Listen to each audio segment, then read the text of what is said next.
Good afternoon and welcome to WEFM's Midday News. WEFM's Midday News is brought to you with the kind compliments of Court St. Vincent Limited. It's Match Madness at Courts Ready Cash, so be ready for craziness. For all of Match, you can get a stove, a smart TV, recliner, or sofa bed, valued up to $2,599 for free with your loan of $3,500 and over. It's madness all month long. Are you ready? Hurry! Visit your nearest Courts or Courts Ready Cash store or apply online at www.readyfinancecaribbean.com. At Courts Ready Cash, we are ready when you are. Conditions apply. Offer valid while stocks last. Welcome back to WEFM's Midday News, brought to you with the kind compliments of Court St. Vincent Limited. I am your presenter, Rajiv Providence. First, on the local scene, International Women's Day, celebrated annually on March 8th, is a day that commemorates the social, political, and economic achievements of women. Women in different parts of the world use this day to come together to celebrate one another and rally for equal treatment and representation.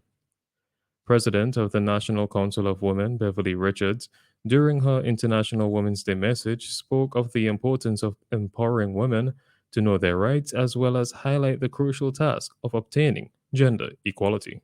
Empowering women to know their rights is also imperative to adaptation and mitigation. In obtaining gender equality, male and female workers should be eligible for equal pay and no discrimination in matter of transfer, training, and promotion. Women must be protected from sexual harassment at the workplace. Girls and young children must be protected against perpetrators and sex offenders. That was President of the National Council of Women, Beverly Richards. The theme for this year's International Women's Day is Gender Equality Today for a Sustainable Tomorrow. The Embassy of the Bolivarian Republic of Venezuela in St. Vincent and the Grenadines, in the company of the Prime Minister Dr. Ralph Gonsalves, the government cabinet, the Embassy of Cuba in SVG, Solidarity Movement, and the Vincentian people, commemorated the 9th anniversary of the passing of Hugo Chavez Frias. In his speech, Prime Minister Gonsalves highlighted that Vincentians have been blessed by the solidarity and support of the Bolivarian government, going on to say that St. Vincent and the Grenadines has benefited intensely from the work and solidarity of Hugo Chavez, as have the rest of the Caribbean, Latin America, and the world.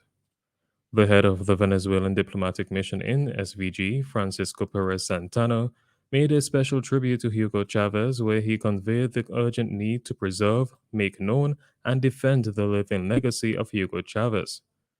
Mike Brown, president of the Venezuelan Vincentian Friendship Association, was also part of the tribute to Hugo Chavez, highlighting his unwavering commitment, his determination to build a socialist society that is a society free of human exploitation.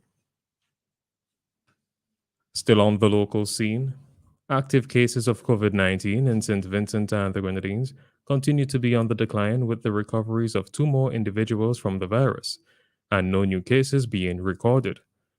Active cases of COVID-19 in country now stand at 2. Hospitalizations remain unchanged at 0.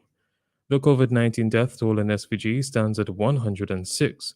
100 of the deceased were unvaccinated, 1 was partially vaccinated, and 5 were fully vaccinated.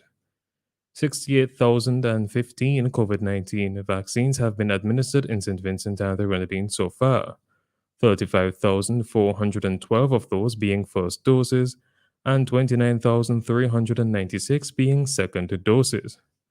3,207 boosters have been administered. Since March of 2020, 6,742 PCR COVID-19 cases and 6,634 COVID-19 recoveries have been reported in SVG. On to news in the region. The Guyana government says it intends to hold discussions with marijuana growers as the country looks towards the establishment of the hemp industry as a mainstream economic activity. Hemp, also called industrial hemp, is cultivated for its fiber or its edible seeds.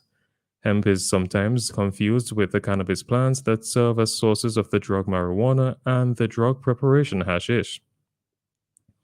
It is also used to make a variety of commercial and industrial products, including rope, textiles, clothing, shoes, food, paper, bioplastics, insulation, and biofuel.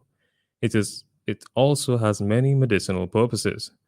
Guyana's president, Dr. Irfan Ali, told a news conference on Sunday that his administration is committed to the development of the hemp industry, and the government hopes to encourage those growers to cease planting marijuana given its social consequences.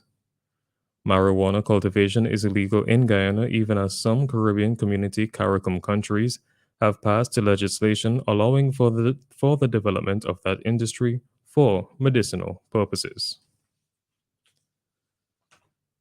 The Secretary General of the Caribbean Community CARICOM, Dr. Carla Barnett, said International Women's Day provides an important platform to highlight the challenges women face in realizing their full human rights and to engage men and boys as champions for gender equality. In a message to mark the occasion today, to Barnett, the first woman to serve as the region's top public servant, said that it also provides an opportunity to celebrate the important contributions and tireless service that women around the world give every day at home, in their communities and beyond, and in every sphere of life. International Women's Day is being observed under the theme Gender Equality Today for a Sustainable Tomorrow, and Barnett said that it recognizes the contribution of women and girls around the world who are leading the charge on climate change adaptation, mitigation, and a response to build a more sustainable future for all.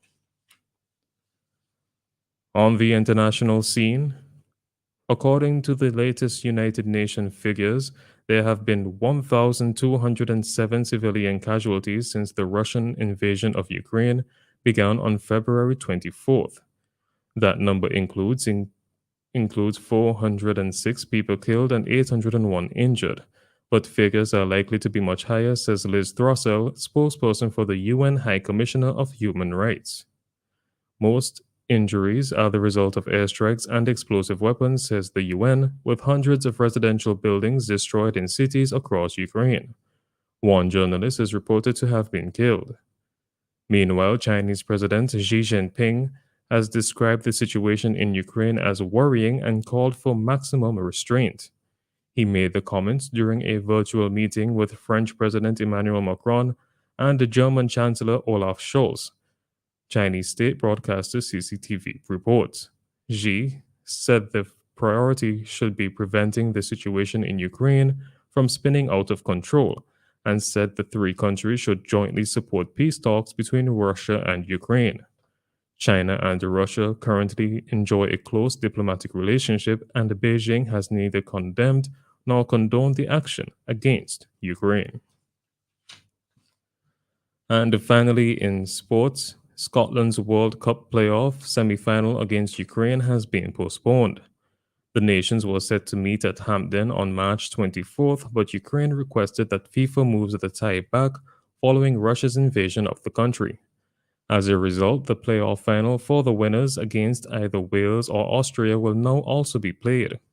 Discussions are underway for a new date, with the Nations League window in June the most likely option. The World Cup finals take place from November 21st to December 18th. This has been WEFM's Midday News. I have been your presenter, Rajiv Providence. Join us again at 3 p.m. for WEFM's 3 p.m. News. WEFM's Midday News is brought to you with the kind compliments of Quartz St. Vincent Limited.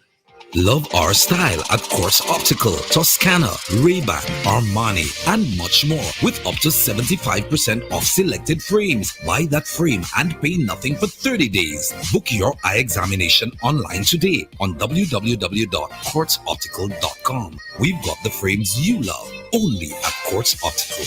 Value you can't see. Special conditions apply.